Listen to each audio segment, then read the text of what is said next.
नमस्कार। आज के इस एक्सप्लेनर में आपका स्वागत है। देखिए, भूगोल की किताबों में लिखे सूखे आंकड़े अक्सर हमें पूरी कहानी नहीं बताते हैं ना। वो जमीनी हकीकत और लोक कथाओं की गहराई को कहीं पीछे छोड़ देते हैं। आज हम बात करेंगे छत्तीसगढ़ की। हम यहाँ के ज्योग्राफिकल डेटा को यहाँ की जीवनदायिनी नदियों से जुड़ी उन गहरी और भावुक पौराणिक कथाओं के साथ जोड़कर देखेंगे। मकसद सिर्फ एक है, इन नदियों की असली कहानी को समझना। तो फटाफट देख लेते हैं कि आज हम किन किन चीजों पर बात करने वाले हैं। हमारी शुरुआत होगी छत्तीसगढ़ के एक ब्रॉड भूगोल और उसके ड्रेनेज सिस्टम से। फिर हम चलेंगे शिवनाथ नदी की उस अद्भुत प्रेम कथा की ओर और जानेंगे अरपा नदी की सांस्कृतिक विरासत को। और आखिर में जो सबसे जरूरी है, हम बात करेंगे इनकी वर्तमान स्थिति और पर्यावरण संरक्षण की। तो चलिए सबसे पहले बात करते हैं छत्तीसगढ़ के भूगोल की। एक विस्तृत दृष्टिकोण लेते हैं। जब हम इस इलाके को देखते हैं तो सबसे पहली बात जो नोटिस होती है वो ये कि छत्तीसगढ़ पूरी तरह से एक लैंडलॉक्ड राज्य है। मतलब इसकी सीमाएं किसी भी अंतर्राष्ट्रीय बॉर्डर या समंदर से नहीं लगती। ये हर तरफ से बस हमारे दूसरे भारतीय राज्यों से ही सुरक्षित घिरा हुआ है। अब ये बात सुनने में भले ही आम लगे, लेकिन यही खास भौगोलिक स्थिति यहाँ के मौसम और जल संसाधनों पर एक बहुत ही गहरा असर डालती है।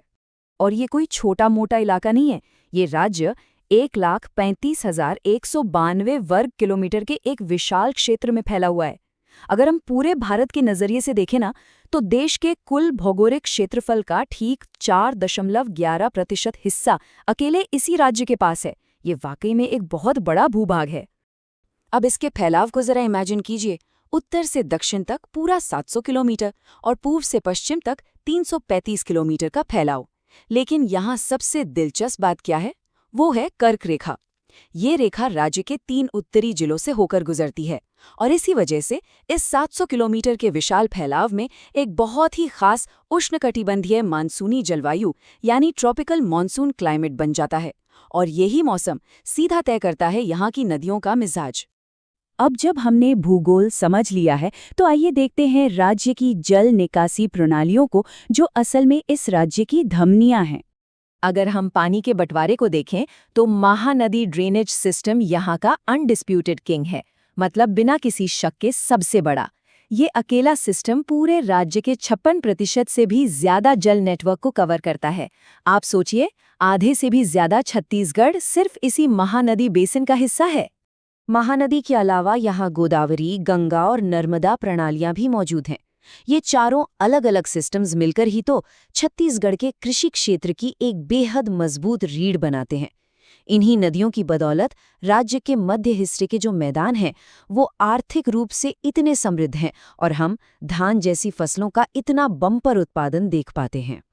चलिए अब थोड़ा और गहराई में चलते हैं और बात करते हैं महानदी सिस्टम के ठीक दिल की, यानी राजसी शिवनाथ नदी की, जिसे प्रेम की नदी भी कहा जाता है।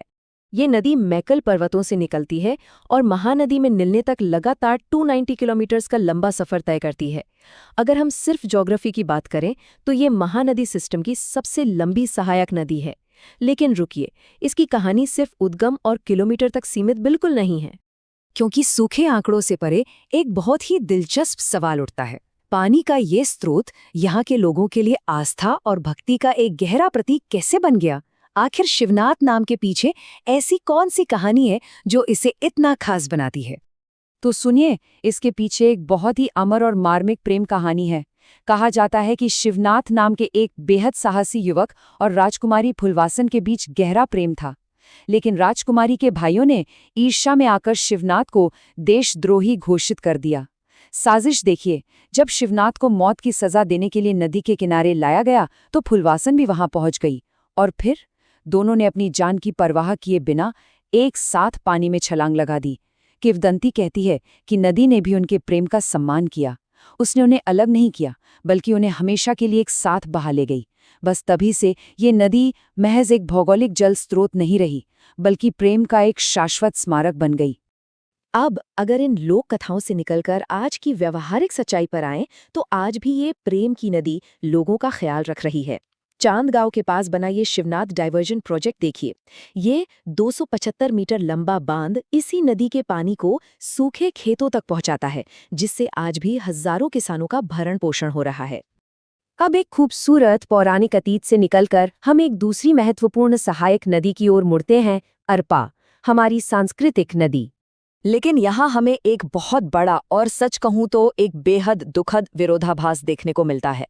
एक वक्त था जब अरपा नदी का पचरी घाट ब्रिटिश काल से ही घाट संस्कृति और तमाम सामाजिक समारोहों का एक बहुत ही जीवंत और खुशहाल केंद्र हुआ करता था।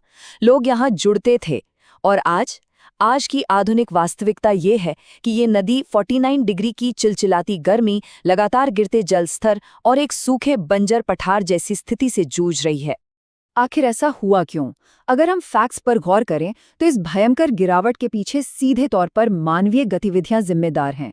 शहर के सीवेज का बिना किसी ट्रीटमेंट के सीधे नदी में गिरना, सड़कों और इमारतों के निर्माण का मलबा डंप कर देना और सबसे बढ़कर बड़े पैमाने पर हो रहा अवैध खनन, इन्हीं सब ने मिलकर इस नदी को बुरी तरह से प्रदूषित कर दिया है और इसे सूखने की कगार पर लाकर खड़ा कर दिया है। और ये जो दुखद सच्चाई हमने अभी देखी, यही हमें आज के सबसे क्रिटिकल मुद्दे पर ले आती है, पारिस्थितिकी और संरक्षण। इसी संदर्भ में बिलासपुर के मेयर किशोर राय का एक बहुत ही सटीक बयान है। उन्होंने कहा है कि वो शहर और निवासी सच में सौभाग्यशाली होते हैं जहां नदी बहती है, और नदी में पानी का निरंतर बहाव रखने के लिए एक वृहद योजना बनाई जानी चाहिए। ये बयान इस बात की साफ स्वीकृति है कि शहर के बीच से नदी का गुजरना एक वरदान है, और अब वक्त आ गया है कि एक्सपर्ट्स के नेतृत्व में एक व्यापक संरक्षण योजना तुरंत लागू की जाए। तो आज के इस एक्सप्लेनर के अंत में ये पूरी कहानी हमें एक बहुत ही गहरे सवाल के साथ छोड़ जाती है। हम अपने पीछे कैसी विरासत छोड़ने वाले हैं? क्या हमारी आने वाली पीढ़ियों को प्रेम और संस्कृति से लबालब बहता हुआ साफ जल नसीब होगा, या फिर महज एक सूखा प्रदूषित पठार? क्या हमारे राज्य की ये पौराणिक जीवन रेखाएं आधुनिक युग की इस क्रूरता से बच पाएंगी? इस पर हमें और आपको मिलकर बहुत ही गहराई से विचार करना होगा।